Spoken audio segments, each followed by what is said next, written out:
Bonjour tout le monde. Alors, me voici à faire une petite vidéo aujourd'hui. Ça bouge un peu parce que, en fait, j'ai pas envie de bouger et je suis sur mon fauteuil. Et puis mon ordinateur est sur mes genoux. Bref, on s'en fiche. Bon, j'avais envie de faire une petite vidéo sur la souffrance parce que j'ai Angelica qui m'a dit il y a 15 jours comment ça se fait qu'on est obligé de souffrir pour comprendre les choses. Et hier, ma copine Christine qui me dit la même chose. Bon, comment ça se fait qu'on est obligé de souffrir pour comprendre les choses? Bon, ça bouge beaucoup quand même, mon ordi, mon histoire. Bon, alors, moi, ce que j'aurais envie de dire, c'est que d'abord, il y a des chemins comme ça, en fait, dans la vie, où, pour certaines personnes, on est obligé de passer par des grandes maladies, on est obligé de passer par, voilà, des choses qui peuvent faire souffrir, en tout cas par des situations difficiles. Bon, c'est comme ça fait partie du chemin de vie de chacun, et en fait, ce qu'il faut, c'est pouvoir l'accepter. Alors, au-delà de ça, quand on dit oui, on est obligé de souffrir pour comprendre, moi, j'ai envie d'avoir une autre vision des choses.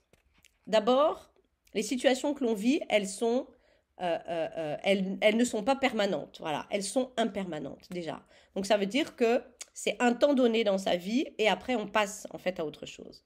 En attendant, cette situation, quand elle est là, eh bien, au lieu de se dire cette situation est en train de me faire souffrir, j'aurais envie de dire cette situation est en train de me faire réfléchir. C'est-à-dire, c'est comme si il fallait prendre conscience que la situation que vous vivez fait partie d'un processus naturel des choses et que cette situation que vous vivez, c'est la manière dont vous la voyez qui crée la souffrance. C'est pas la situation. La situation, de toute façon, elle va changer à un moment donné. Donc, elle est juste là pour vous faire comprendre quelque chose, pour vous faire réfléchir. La souffrance, elle vient de la manière dont on voit les choses. Donc, ce qui est important, c'est de vous dire, eh bien, je sais que la situation va changer. Qu'est-ce que j'ai à comprendre là, maintenant, dans cette situation? Donc, je vais changer l'angle de vue de la situation. Et c'est ça, en fait, qu'il faut changer. C'est la manière dont on voit, dont on comprend les choses.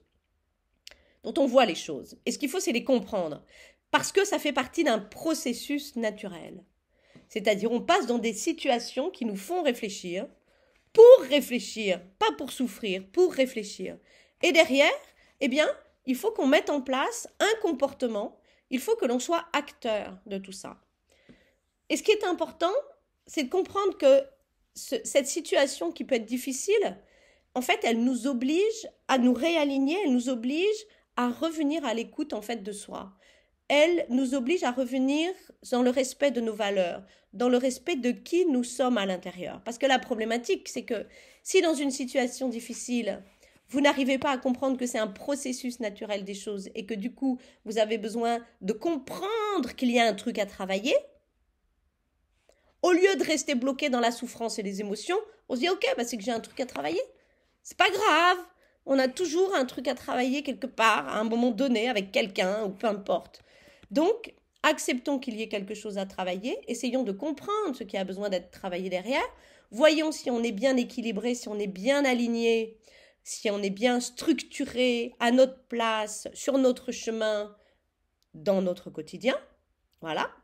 Et puis, bien évidemment, ça c'est important de voir si on est bien en accord dans notre chemin, parce que si on a une situation qui crée de la souffrance, on peut ne pas être comblé, si on ne comprend pas ce processus naturel, on peut ne pas être comblé, et du coup aller chercher par des biais externes, la bouffe, la surconsommation, etc. On peut aller chercher par des moyens externes pour arriver à combler ce vide.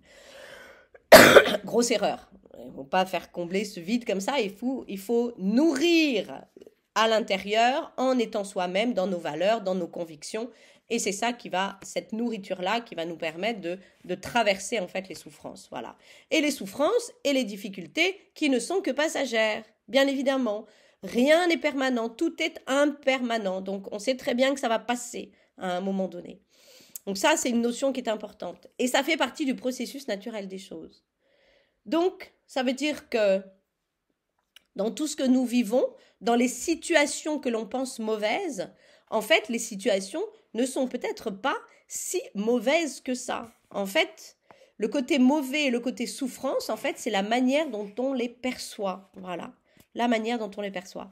Et puis, si on sent qu'il y a quelque chose qu'on n'a pas bien travaillé, moi par exemple, il m'est arrivé un truc il y a 2 jours, bon, émotionnellement, c'était compliqué, vraiment. J'ai pas réussi à gérer émotionnellement le truc correctement.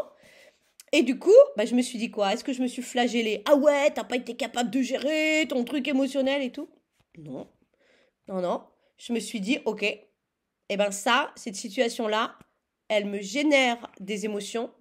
Et donc, là, je sais que j'ai ça à travailler par rapport à cette situation-là. Là, j'ai un truc émotionnel à gérer, à libérer.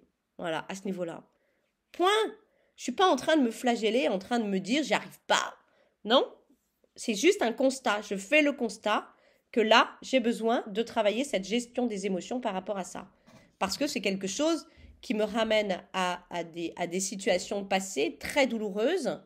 Et du coup, bah, j'ai encore des choses à travailler émotionnellement par rapport à ces situations émotionnelles qui sont très douloureuses.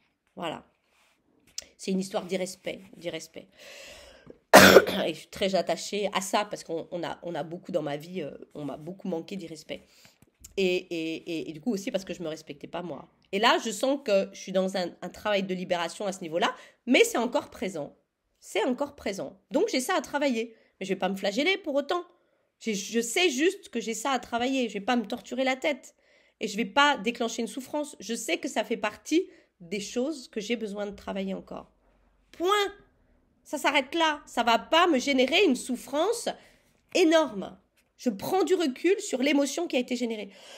C'est-à-dire que vous allez vous dire, bah oui, mais émotionnellement, ça a été compliqué. Bah oui, mais c'est pas pour autant que ça me génère une souffrance énorme. Ça me génère une émotion qui est là et qui a besoin d'être travaillée. Point. Point. Ça veut dire que je peux dormir, je peux continuer à vivre et je suis pas en train de tourner en boucle le truc. Vous voyez, c'est la manière dont on voit les choses. Ça fait partie d'un processus de travail, d'un processus de libération, d'un processus de guérison. Voilà. Donc, c'est vraiment, quand il y a une souffrance qui est là, observez la souffrance sous un autre angle. Qu'est-ce que cette souffrance est en train de vous dire de ce que vous avez besoin de travailler? Voilà. Et observez-la d'une autre manière. Ça peut être une souffrance avec une personne, avec une situation, peu importe. Vous pouvez décliner tout ça comme vous le souhaitez. Voilà. Et c'est ça qui va être important. Bon, allez, je vous laisse. À bientôt. Et puis, bonne libération de souffrance. Bon changement de point de vue surtout.